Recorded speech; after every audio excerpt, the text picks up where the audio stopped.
Hello, Cykomore coach of the Paris Politoeds. I'm your coach, yes, for this competition, which is the P4G, and today we are against Regulator et c'est Los Angeles Clefable. J'espère que vous avez la forme et de mon côté, ça va malgré la défaite de la semaine dernière. On va essayer de se ressaisir ici avec Draghammer qui est Assoves, Mega Venusaur, Infernate Choice-Scarf, le Tentacruel avec Tentacruel. Il me semble que c'est la première semaine où j'apporte ce Pokémon, donc j'ai dû attendre 2 mois pour sortir le Tentacruel quand même. C'est pas anodin. Est-ce qu'il allait vraiment bien dans ma draft? En tout cas, il est indispensable, car c'est le seul Pokémon qui est capable de spinner. Et ici, eh bien, il rentrait plutôt bien dans la composition pour affronter mon adversaire. Derrière, nous avons Regirock qui est un nouvel arrivant dans l'équipe, dans le sens où j'ai viré Ditto malgré le bon travail effectué la semaine dernière. J'ai besoin d'un Pokémon capable d'encaisser le Flying Spam, et Regirock est vraiment très bon, et de toute façon il fallait que ce soit à tiers équivalent. Et enfin, nous avons toujours le poteau des Météros, et du côté de mon adversaire, nous avons un Zapdos qui est vraiment très surprenant, vous allez voir ça. Heracross, Azumarill, Azelf, donc Clefable, il me semble en français, Heatran et Snorlax, donc du très lourd quand même dans la draft de mon adversaire, entre Snorlax, Heatran, Azelf, Azumarill, c'est solide, c'est vraiment très solide. Et encore, il n'a même pas pris sa méga évolution pour vous dire, donc c'est vraiment du très lourd la draft de mon adversaire. Et il a également Zapdos qui va mettre la pression, et je ne vais pas forcément bien démarrer ce match. J'aurais peut-être dû directement amener Venusaur. Je ne pense pas que mon adversaire aurait fait Air Slash ou Heat Wave tour 1. Et il toxique mon Judigon. J'avais anticipé un change éclair, donc c'était une anticipation vraiment très ballsy de ma part, qui ne va pas porter ses fruits. Mais on a quand même de nombreuses informations ici. On voit le casque brut et on voit le toxique. Donc ça sent très clairement le Zapdos bien bulky. Déjà qu'il est déjà de base. Du coup là c'est des Météros qui arrivent sur le terrain. Alors la PC Ice du côté de mon adversaire peut sembler très obvious, et il va se faire plaisir sur cette dernière. Voilà, la PC Ice qui ne fait pas le KO cependant, elle ne fait pas le KO. Et derrière, gros end move de type roche, pas du tout, il est rapide. Donc ce Zapdos, j'ai eu l'impression à ce moment là qu'il était 252 dans toutes les stats. Il encaisse parfaitement le Judigon, il est joué avec Toxic, mais il a suffisamment de speed pour dépasser des Météros, et il a le casque brut. Donc là en gros c'est une bonne grosse version, bien full PE, full vitesse limite. Donc j'étais pas bien. Donc là j'amène Venusaur, chose que, comme je vous ai dit, eh bien j'aurais dû faire il y a de ça quelques tours, dès le tour 1. Et petite anticipation, le sabotage, enfin anticipation, je me voyais pas faire une attaque plante. Et je n'avais pas claqué le séisme. Je voulais le faire, mais je me suis dit, si le Heatran est Air Balloon, donc le ballon, je sais plus comment ça s'appelle en français, et bien c'était pas ouf. Du coup là je fais sabotage, et là le séisme. Donc le Heatran il a juste posé les rocs avant de mourir sur séisme. Donc j'ai envie de dire pourquoi pas. C'est une grosse menace de retirer, une grosse menace pour notamment le Venusaur, donc ça fait plaisir de s'en débarrasser. Et là Azelf arrive, et lui c'est encore plus une menace. On va pas se mentir, il peut claquer un gros end move, il peut faire machination, il peut être joué physique, spé, il peut tout faire cet Azelf, et il fait la machination. Donc là il va se placer à +2, c'est un Pokémon qui est plus rapide que toute ma draft, donc ici c'est compliqué, du moins toute ma team, pas toute ma draft. Zebritzka était plus rapide, mais il n'a pas été retenu par les coachs assistants pour ce 6 de départ, et là c'est le clonage. Donc heureusement que j'ai fait ma chouille. Je pense que mon adversaire a dû anticiper un Sucker Punch. Il est clair que si j'avais fait Sucker Punch, et si j'avais Sucker Punch, et bien derrière le match était un peu fini, je pense. Ou du moins j'aurais perdu de Judigon, et derrière j'aurais dû mettre la pression ou essayer de feinter un Scarf tout simplement. Maintenant j'ai un Choice Scarf dans l'équipe, j'ai un Choice Scarf, c'est signé à Braz, et je vais pas me faire prier pour l'amener, je vais le faire directement et U-turn sans hésiter. Azelf là est une menace bien trop importante, je ne peux pas le laisser sur le terrain, et demi-tour ici ça fait le KO dans 100% des cas à cette range. Donc là je vais faire le demi-tour, mon adversaire le voit arriver à des kilomètres, et il amène Azumarill qui, avec son type, l'encaisse parfaitement. Donc là sur Azumarill je me suis dit bon bah on va amener Tentacruel. Tentacruel c'est vraiment pas mal, je peux retirer les pièges de roc. S'il décide de se placer avec Cognobidon, j'ai buée noire afin de retirer ces augmentations de stats. Donc du coup à ce niveau là on est vraiment pas mal. Il décide de retirer Azumarill, il n'a pas envie de prendre un gros sludge bomb et il amène Snorlax. Snorlax est un gros problème pour mon équipe parce que s'il commence à se placer derrière, eh bien je ne peux pas faire grand chose. Ce n'est pas Venusaur qui va mettre la pression sur ce dernier et ce n'est pas Regirock qui va pouvoir tranquillement encaisser les séismes. Donc c'est vrai que Snorlax ici est un gros souci et il va falloir trouver un moyen de se débarrasser de ce dernier. Donc là j'essaie de faire des surfs. J'essaie d'avoir un maximum de dégâts, donc j'ai privilégié avec les coachs assistants surf sur Scald. Après, est-ce que c'est une bonne chose? Est-ce qu'une petite brûlure n'aurait pas fait plaisir à voir? On ne sait pas encore s'il a retour façade ou Damoclès.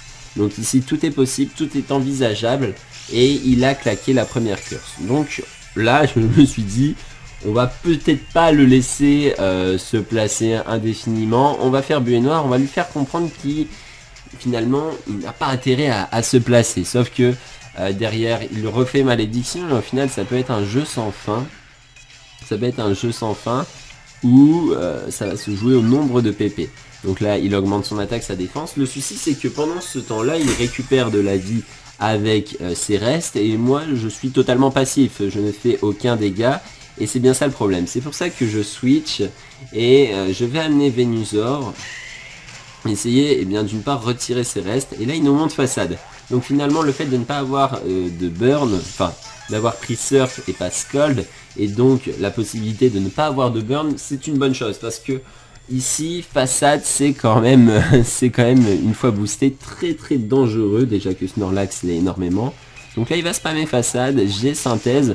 Et là j'ai pas forcément envie de claquer la sludge bomb, ça fait des gros dégâts certes, mais s'il venait à être empoisonné, l'affaire pourrait vraiment devenir compliquée. Je vous le rappelle, on a mis un seul de ces Pokémon Chaos et Hitran, donc prendre un 5-0, je ne vais pas forcément bien le vivre. Donc là le séisme qui va partir, donc j'essaie d'avoir des dégâts comme je peux, mais maintenant il n'a plus la pression de Tentacruel, donc il peut à nouveau placer une malédiction. Là, la façade va partir, je vais avoir envie de faire synthèse, c'est une chose certaine, je vais faire synthèse. Et là, mon adversaire a tout intérêt à se placer en attaque et en défense au détriment de la vitesse. Et je n'ai pas de réelle solution. Et mon adversaire semble avoir compris, c'est pour cela qu'il reste avec Snorlax, il va se placer. Et je vais devoir amener soit Signiabraz dans l'urgence, histoire de claquer un gros close combat, histoire de... faire un maximum de dégâts, mais déjà à +1 à cette range, je ne suis pas capable de le mettre KO. Du coup j'amène Tentacruel et je vais espérer, et bien déjà, voyez les dégâts, ça fait quand même mal. Donc heureusement que ce n'est pas boosté. Eh bien je vais essayer de faire buée noire, de contenir ce Snorlax qui est déjà une énorme menace. Et tous les changements de stats sont annulés, maintenant il n'a plus qu'à spammer façade. Et Tentacruel peut difficilement remporter ce duel. Et c'est quand même compliqué parce que si je perds Tentacruel là, je peux moins aisément venir sur Azumarill. Même Heracross met une grosse pression. Donc on est dans une situation compliquée où là, ok, il refait malédiction, il a tout intérêt à faire ça. Je vais amener Signiabraz et je vais mettre la pression sur ce Snorlax. Je peux claquer un éventuel Zen-move, il ne connaît pas encore potentiellement mon set, il doit penser au Scarf, étant donné que je l'ai déjà amené sur Azelf une première fois. Et là je vais porter mes balls, je ne vais pas faire close combat, et oui, j'ai besoin, je suis acculé, je subis le match, il faut du momentum, il faut remettre la pression sur mon adversaire, et c'est en faisant U-turn que je décide de faire cela. Donc il amène Zapdos, et je vais amener Regirock. Voilà, on pose les bails, on amène Regirock qui va mettre la pression à ce Zapdos, qui va faire toxique. Je vais éviter l'attaque, donc ça c'est fort chanceux. Donc je pose les rocks, il n'a pas de moyen pour les retirer, mis à part ce Zapdos. Donc s'il veut le faire, c'est à maintenant ou jamais. Il décide de retirer Zapdos, qui va prendre 25% sur bien sa prochaine venue sur le terrain, et il décide d'amener Heracross. Donc là, le fait d'avoir un Tentacruel un peu affaibli, c'est pas simple. Donc éboulement qui va partir, c'est stabé, c'est une bonne attaque quand même Regirock, et on voit les dégâts qui sont quand même conséquents, donc ça fait plaisir. Et je n'ai pas envie de rester avec Regirock parce que c'est mon moyen pour d'encaisser relativement bien Zapdos ou encore Snorlax.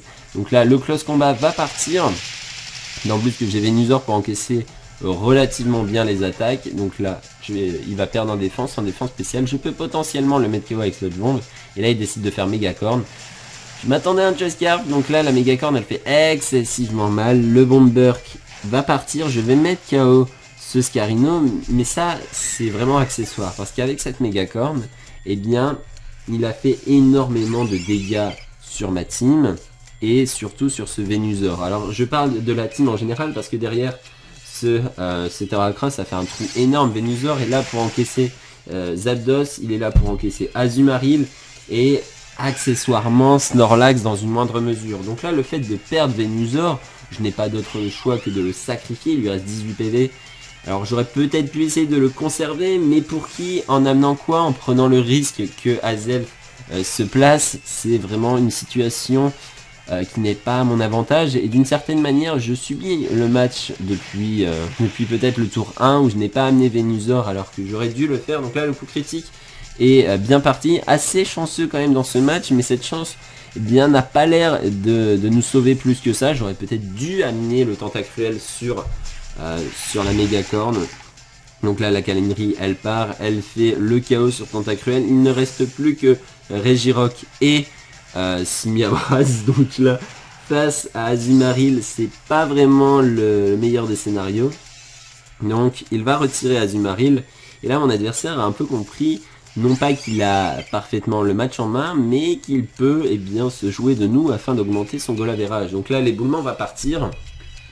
S'attendait-il peut-être à un switch? Quoi qu'il en soit, je n'ai pas le KO malheureusement avec éboulement. Et c'est un gros Zen-move qui part. Donc ici c'est un Zen-move de type insecte. Donc il n'a pas fait psycho, il a peut-être tout simplement voulu nous dévoiler le Z rayon signal, je dirais.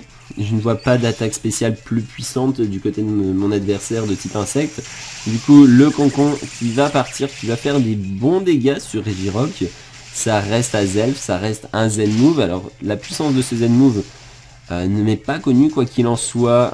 Enfin je le connais pas, ça doit être 150 j'imagine. C'est pas forcément énorme, ou 140. Et ça ne fait même pas le 2 HKO. Et derrière on achève le Azelf. Voilà le Créfollet.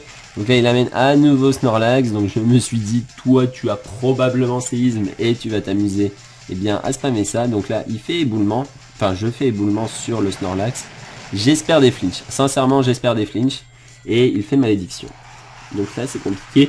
Après, si j'amenais Simiabras sur ce tour-ci, où il a fait malédiction, le souci, c'est que je ne suis pas capable de l'OHKO à cette range. Donc la range précédente, avec Close Combat. Donc c'est vraiment gênant. Cependant, je l'amène quand même. J'amène quand même Simiabras au cas où il déciderait, pourquoi pas, de faire façade ou repos. Donc là peut-être que j'aurais dû continuer à essayer d'avoir le flinch, mais à cette range de vie, Close Combat fait le KO à +1 en défense. Donc là j'espère sincèrement un coup critique, je vais spammer Close Combat. Là je ne vais pas m'amuser à essayer d'avoir du momentum ou quoi que ce soit, c'est vraiment compliqué. Et il va amener alors son Zapdos. J'aurais peut-être pu jouer et porter mes balls et faire déflagration, mais il avait tout intérêt à rester aussi. Il était à +1, ou même s'il faisait déflagration, il pouvait potentiellement amener Azumarill et peut-être encaisser une déflagration. Quoi qu'il en soit, ici je ne suis pas bien, je suis obligé de switcher parce que même s'il décide de faire atterrissage, eh bien, je vais prendre des dégâts sur le casque brut. Donc j'amène Regirock qui est le play le plus safe, et là il va faire atterrissage. Donc il m'a clairement dit qu'à ce niveau-là de la partie, il jouait pour le goal average. Donc on essaie de donner tout ce qu'on a quand même. Maintenant c'est vrai que l'Azumarill met une pression folle. Le tonnerre qui va partir. Regirock qui a un très bon bulk. Regirock qui est très satisfaisant. Et un nouvel éboulement qui part. Ça fait des bons dégâts. C'est un 2 HKO j'oserais dire. J'oserais dire que c'est un 2 HKO. Quoi qu'il en soit ici, il décide de faire atterrissage. J'étais à 2 doigts de faire séisme. À 2 doigts parce que à ce stade là de la partie t'espères plus forcément grand chose. Du coup je refais éboulement. J'aurais dû faire séisme plutôt pour faire comprendre à mon adversaire eh bien, que je suis toujours là, toujours présent. Il va faire atterrissage, sauf que cette fois-ci je ne vais pas le laisser passer, je ne vais pas lui dire ok c'est bon, tu fais ce que tu veux, je spam éboulement, je peux même pas avoir de flinch, c'est pas possible. Du coup là le gros séisme qui va partir, ça fait 50%, et là il a compris que j'avais séisme, que je pouvais le toucher, donc malgré ça il fait atterrissage une nouvelle fois. J'ai cru qu'il avait compris et j'ai décidé de faire éboulement, donc là il m'a bien lu. Et derrière, bon c'est vrai que c'est pas forcément des plus drôles à regarder, je conçois. Et derrière il peut m'achever potentiellement avec séisme, avec tonnerre pardon. Et ça va me laisser à 8 PV. Donc ça Regirock, voilà, niveau bulk, c'est quand même assez phénoménal.